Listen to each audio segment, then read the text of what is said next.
نماز پڑھنے سے روزی میں برکت ہوتی ہے کہ نہیں؟ ویسے جو چوپ ہے ان کی بھی ہوتی ہے کہ نہیں؟ نماز پڑھنے سے روزی میں برکت ہے تو پھر اس کا مطلب یہ ہے کہ جب ٹائم آئے نا نماز کا تو گاہک جتنے مرضی کھڑے ہوں پھر دکان بند کرنی چاہیے، پھر نماز پڑھنی چاہیے، کیونکہ روزی تو اللہ نے دینی ہے، گاہکوں نے تو دینی۔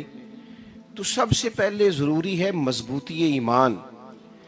میری طرف دیکھیں جی، آپ ویڈیو ضرور بنائیں پر میری طرف بھی تو دیکھیں نا جی، اللہ آپ کو خوش رکھے۔ موبائل اللہ تو مہنگے مہنگے دے وے پر ساری دیڑی یہ کام تری نہ کرنا۔ آپ بنائیں ضرور، میں ویڈیو بنانے سے منع نہیں کرتا، سارے بنائیں بے شک، پر دیکھیں میری طرف، میری بات پر غور کریں۔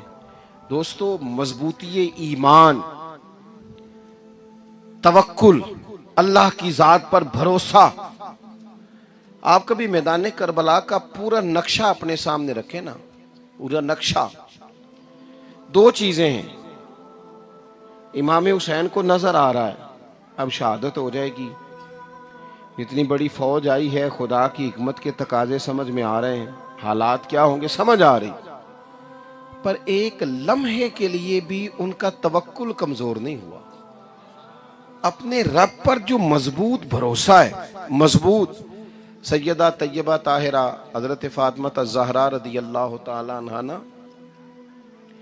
اونٹ کے بالوں کی بنی ہوئی چادر اوڑھ کر چکی پیس رہی تھی۔ یہاں بیویاں بڑا روتی ہیں، غریبی بڑی ہے، بڑی غریبی ہے، حالانکہ اب کون بندہ پیبند والے کپڑے پہنتا ہے جی، دور ہی گزر گیا۔ اب تو بڑی مشکل سے وہ لوگ ملتے ہیں جو جوتا ٹوٹ جائے تو گانٹھ کے پہنے، ورنہ تو نئے جوتے آ جاتے ہیں۔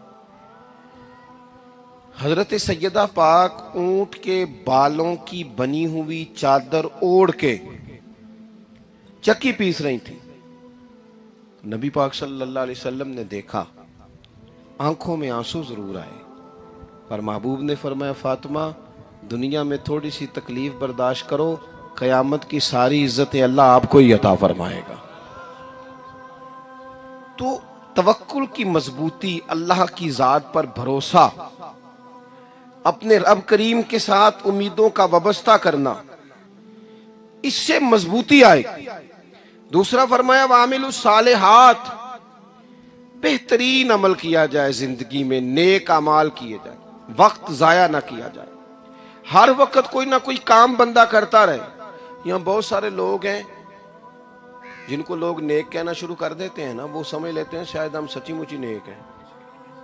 لوگ جو کہتے ہیں حضرت صاحب قبلہ، پیر صاحب قبلہ، میں یہ طالب علموں کو، دوستوں کو، بلکہ اپنے آپ کو بھی کئی دفعہ کہتا رہتا ہوں، اپنے آپ کو سمجھاتا ہوں کہ یہ لوگ تجھے کہہ رہے ہیں حضرت صاحب، یہ تو رات کو تو اپنے آپ سے پوچھنا، اپنے رب سے پوچھ، کبھی موقع ملے تو اپنی گریبان میں جھانک، غور کر کے تیری کیفیت کیا ہے، تنہائی میں تیرا دل اللہ سے جڑتا ہے کہ نہیں، عبادت میں دل لگتا ہے کہ نہیں، خدا کا خوف دل میں رہتا ہے کہ نہیں، غریب کی محبت، عزیزوں قربت والوں کا احساس طبیعت میں موجود رہتا ہے کہ نہیں۔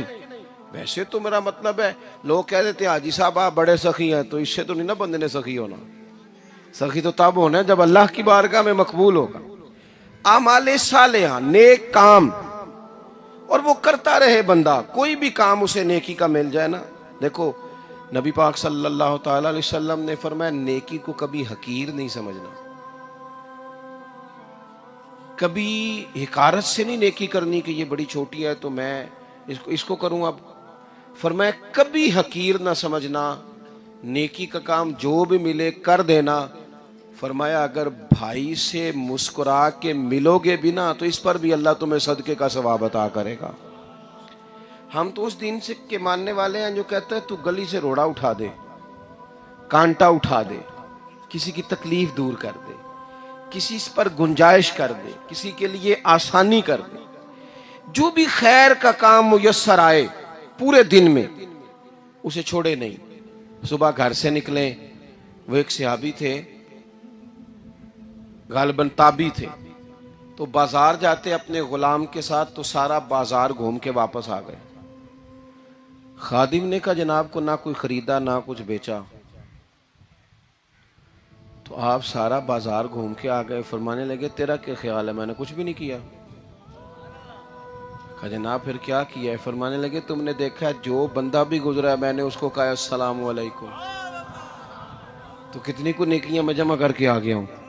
کوئی خیر جو میسر آئے، ہم سمجھتے ہیں کہ شاید کوئی کروڑ کو روپیہ ہوگا تو پوری مسجد بناؤں گا تو پھر میں نے نیکی کر دی ہے، شاید جناب میں، حالانکہ یہ چھوٹے چھوٹے کام ہیں نا، چھوٹے چھوٹے کام، ان سے تو ان کی تو زیادہ ضرورت ہوتی ہے، ان کی تو زیادہ حاجت ہوتی ہے۔ کوئی آپ رستے میں گزر رہے ہیں تو نیچے کوئی کھڈا بنا ہوا ہے تو اس پر ہم کیا کرتے ہیں، گاڑی میں بیٹھ کے تبصرہ کرتے ہیں اے روڈ کھورے کدو بننا ہے؟ بھئی یہ کھڈا ہے نا تو آپ نیچے اترے نا، تو آپ دھابڑا لیں نا، کئی پکڑے نا، یہ تو 5 منٹ کا کام ہے، یہاں آسانی کر دیں نا، آپ اس میں گنجائش کر دیں۔ حضور سید عالم علیہ السلام نے فرمایا، امام راضی نے حدیث لکھی ہے، قیامت کے دن ایک بندے کو اللہ معاف کرے گا تو مالک وہ بندہ عرض کرے گا یا اللہ میں تو بڑا گناہگار ہوں، کس وجہ سے معافی ہوئی؟ فرمایا رات کے وقت تو گزر رہا تھا، تیرے پیر سے روڑا ٹکرایا تھا اور تو نے اٹھایا ادھر ادھر دیکھ کے کہ کوئی اللہ کے کسی بندے کو تکلیف نہ ہو جائے۔ کہا مالک ہو وہ تو میں نے زمانہ بیت گیا، کوئی اتنی بڑی بات بھی نہیں سمجھی۔ تو رب کریم نے فرمایا تو رات کے اندھیروں میں بھی میرے بندوں کا خیال رکھتا تھا تو میں تیرا خیال نہ کروں؟ کوئی عمل ہمارے ہاں لوگ کوئی کام نہیں کرتے، بالکل نہیں، کوئی کام نہیں، نہ بڑے نہ چھوٹے نہ سمجھدار نہ ان پڑھ، کچھ بھی نہیں، نشستن گفتن برخاستن، بیٹھو راج کے گپے مارو، تبصرے کرو فلانا کچھ نہیں کر رہا، فلانا کچھ نہیں کر رہا، اس کے بعد اٹھ کے چلے جاؤ۔ کچھ کریں، وَعَمِلُوا الصَّالِحَاتِ، نیکیاں جمع کریں زندگی میں، خزانہ بنائیں، خزانہ، اپنی ڈیوٹیاں اپنی ذمہ داریاں پوری کریں، ہر وقت کام، ہر وقت ذمہ داری، ہر وقت ڈیوٹی۔ دیکھیں نا امام حسن اور حسین، ان کی آپ کبھی زندگی کا مطالعہ کریں، فرض نماز کے علاوہ 100 رکعت نماز نفل روز پڑھنی ہے، پتہ کرنا ہے غریب کہاں کہاں ہیں، ان کا خیال رکھنا ہے، اور نیرے پیسے نہیں دینے۔ ہمارے لوگ غریبوں کو پیسے ضرور دیتے ہیں، عزت نہیں دیتے، ان کو 4 پیسے کی مدد ضرور کر دیتے ہیں پر عزت نفس کا خیال نہیں رکھتے۔ امام زین العابدین رضی اللہ تعالیٰ عنہ فرماتے ہیں، گزر رہے تھے، آپ دیکھیں نا امام غزالی حدیث لائے ہیں کہ بندہ اور کچھ نہ کرے، کسی مومن کا دل راضی کر دے تو اللہ 60 سال کی نفلی عبادت کا ثواب عطا کرتا ہے۔ دل بدستاور کے حج اکبر است، از ہزارہ کعبہ یک دل بہتر است۔ کسی کا دل خوش کر دینا، اس کو راحت دے دینا، اس کو قرار دے دینا، اس کے لیے کوئی ایسا سامان کر دینا کہ بندہ مطمئن ہو جائے، سکون ہو جائے۔ یہ ہمارے ہاں جو لوگ ہوتے ہیں نا سرکاری ملازمین، ڈیوٹیوں والے، ان کی طبیعتوں میں تلخی ہوتی ہے۔ یہ اگر صرف پیار کرنے لگ جائے نا، میں کچھ میڈیکل سے وابستہ لوگ میرے احباب میں سے ہیں تو میں ان سے کہتا ہوں کہ شفا تو اللہ نے دینی ہے، چلو تم دوائی تو آس کے دیا کرو نا، تم آنے والے کی بات تو توجہ سے سنو۔ وہ بیچارہ اپنی بات، ہمارے ایک بزرگ تھے تو تعویذ لکھا کرتے تھے، بڑے عالم تھے، مجھے کچھ تھوڑی سی نا میرے دل میں ان کے بارے میں خفگی رہتی تھی کہ آپ اتنے بڑے عالم ہیں، آپ کتاب لکھیں، آپ تعویذ لکھ رہے ہیں، اور پھر لوگوں نے کمائی کرنی ہوتی ہے، آپ تو مفت دیتے ہیں سارا کچھ، اتنی لمبی ڈیوٹی، سارا دن بیٹھے رہتے ہیں آپ اور لکھتے تعویذ ہیں، پڑھائیں آپ۔ میں نے ایک دن ان سے گزارش کی، میں نے کہا شیخ آپ بڑے آدمی ہیں، جن لوگوں کو اللہ نے رسوخ فی العلم عطا فرمایا ہوتا ہے ان میں سے آپ، اللہ نے آپ کو پختگی دی ہے علم میں، شعوری عالم ہیں آپ، سارا دن تعویذ۔ فرمانے لگے یار میں تعویذ نہیں لکھتا، اصل مسئلہ یہ ہے کہ جو تعویذ لینے آتا ہے وہ اپنا سارا دکھ سناتا ہے، تو میں تعویذ نہیں لکھتا، میں نا بس لوگوں کے کلیجے ٹھنڈے کرتا ہوں۔ میں کسی کا، اب تو بچوں کے پاس ٹائم ہی نہیں، وہ تو ابا کا دکھ نہیں سنتے، بالکل نہیں، وہ تو ڈھونڈتے ہیں کوئی کونا ملے تو جا کے موبائل دیکھیں، وہ تو بیٹھتے ہی نہیں۔ اماں کہہ رہی ہوتی ہے کہ پتر کو 10 منٹ میرے پاس بھی بیٹھا کر، لیکن پتر مصروف بڑا ہے، ویڈیو چڑھانی ہے اس نے، ٹک ٹاک بنانا ہے اس نے نئی تصویر چڑھانی ہے۔ ہم الجھ گئے، یہ چیزیں انسان کو نفسیاتی طور پر کمزور کر دیتی ہیں۔ جو لوگ زیادہ یہ کام کرتے ہیں ان کے حافظے کمزور ہو جاتے ہیں، وہ الجھ جاتے ہیں، انہیں پتہ نہیں ہوتا رات میں نے کیا کہا تھا، صبح میں کیا کہہ رہا ہوں۔ ہر وقت نہیں، ضرورت کے وقت، ہر ٹائم نہیں۔ مخصوص اوقات میں حضرت امام زین العابدین رضی اللہ تعالیٰ عنہ فرمانے لگے ہم گزر رہے تھے، امام حسین ساتھ تھے، تو رستے میں نا کچھ غربا غریب لوگ بیٹھ